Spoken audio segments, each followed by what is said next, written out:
Hi guys, good evening. কেমন আছো তোমরা সবাই? ওয়েলকাম তোমাদের নতুন একটা ব্লগে।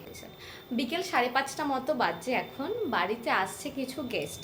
গেস্ট বলতে আশিসের একজন সিনিয়র কলিগ, উনি আসছেন তার ফ্যামিলিকে নিয়ে। বেশ কিছুদিন আগেই ওনাদের সাথে আমাদের পরিচয় হয়, তো ওনাদের বাড়িতেও আমরা গেছিলাম 2 দিন আগে। তারপর থেকে আমরা বলছি যে প্লিজ তোমরা একদিন এসো, তো ওনাদের সময় ঠিক হচ্ছিল না। তো আজকে ওনারা আসছে বাড়িতে। যেহেতু গেস্ট আসছে, চারপাশটা আমি একটু ভালো করে সাজিয়ে গুছিয়ে নিয়েছি, কিন্তু কী লাভ, ওনাদের আসতে একটু লেট হচ্ছে বলে এখানে পুরো হাত পা ছড়িয়ে শুয়ে পড়েছে। চলে এসেছে ওনারা, সেই ভিডিওটা আর করতে পারিনি। এখন তাড়াতাড়ি করে ওনাদের জন্য একটু স্ন্যাক্সের ব্যবস্থা করছি। हाँ তাকে पूछो। ब्रेड पकोड़ा, सॉस डालो, आपका पकोड़े में सॉस डालो।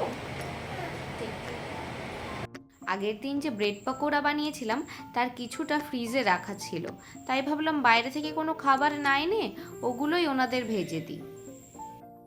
আর তার সাথে প্লেটের পাশে দিয়ে দিয়েছিলাম অল্প করে একটু চানাচুর, আর ছিল একটু নিমকি। এখানকার চানাচুর নিমকির তো একটু আলাদা রকম টেস্ট হয়, আর আমাদের ওখানকার অন্য রকম। আমাদের চানাচুর নিমকি খেয়ে ওনারা একটু প্রশংসাই করছিলেন। সবাই মিলে একসাথে বসে গল্পগুজব করতে করতে বেশ অনেকটাই লেট হয়ে গেছিল। এই জন্য আমরা ঠিক করেছিলাম যে আজকের ডিনারটা আমরা সবাই একসাথেই করব। আর যেখানে চটজলদি কোনো স্পেশাল মেনুর দরকার, সেখানে তো লুচি আলুর দমের জুড়ি মেলা ভার।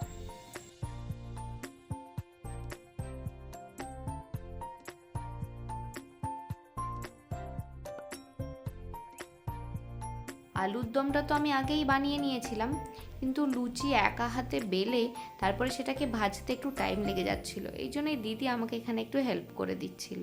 বেশ অনেকগুলোই লুচি তো। সমস্ত প্রিপারেশন করে খাওয়া দাওয়া করতে করতে একটু লেট হয়ে গেছিলো, প্রায় 11টা মতো বাজে। ওনারা এইমাত্র বাড়ি গেলেন। এখন তাড়াতাড়ি করে যাই, আমরা ডিনারটা করে নিই।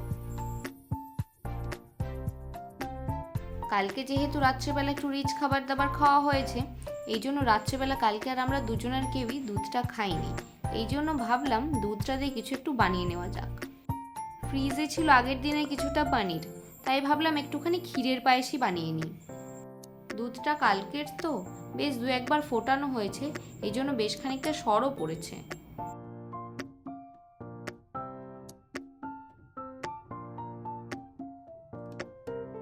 ফ্রিজ থেকে পনিরটা বের করে নিয়ে এসেছি, কিন্তু পনির পুরো বরফ হয়ে রয়েছে, কিছুক্ষণ বাইরে রেখে দিই। একজন বয়স্ক জেঠু আমাদের বাড়িতে এসেই এই গরুর দুধটা দিয়ে যায়। দুধটা বেশ ভালো। দুধটা এখানে ফুটতে থাকুক, ততক্ষণে আমি পনিরটা গ্রেট করে নিই। হাত দিয়ে ভেঙে দুধের মধ্যে দিয়ে দিলেও হতো, কিন্তু ফ্রিজ থেকে বের করলাম তো বেশ শক্ত হয়ে রয়েছে। গ্রেটার দিয়ে ভালো করে গ্রেট করে দিই, তাহলেই হয়ে যাবে।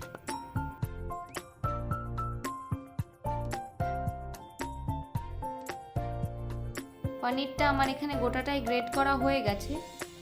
যাক, দুধ অনুযায়ী পনিরের পরিমাণও একদম ঠিকঠাক।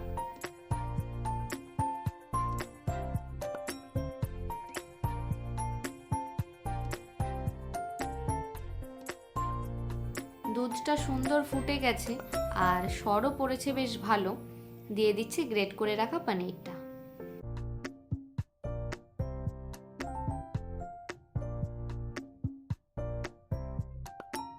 পনির দেওয়া হয়ে গেছে, খুব ভালো করে নাড়িয়ে নিচ্ছি যাতে কোনোভাবেই তলায় না লেগে যায়। দুধের জিনিস তো, একটু তলায় লেগে গেলে আর খাওয়া যাবে না।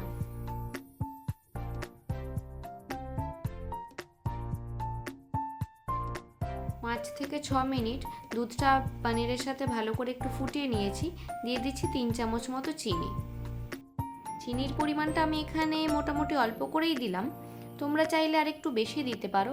আমি আসলে দুধের জিনিসে চিনির পরিমাণটা একটু কম দিতেই বেশি পছন্দ করি, এতে আমার মনে হয় দুধের টেস্টটা ভালোভাবে পাওয়া যায়। পায়েসটাও আমাদের একদম রেডি। আর গার্নিশিংয়ের জন্য আমি এখানে নিয়েছি একটু কিশমিশ, আর কাজুকে খুব ছোট ছোট করে কেটে নিচ্ছি।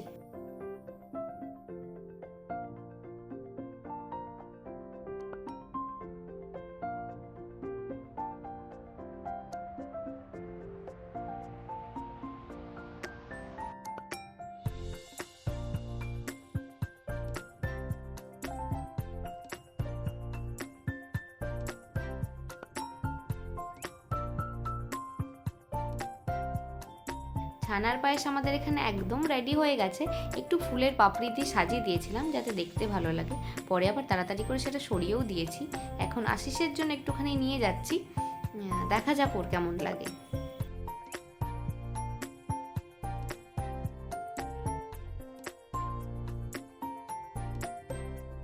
যাক, মাথা তো নাড়ছে, মনে হচ্ছে ভালোই হয়েছে।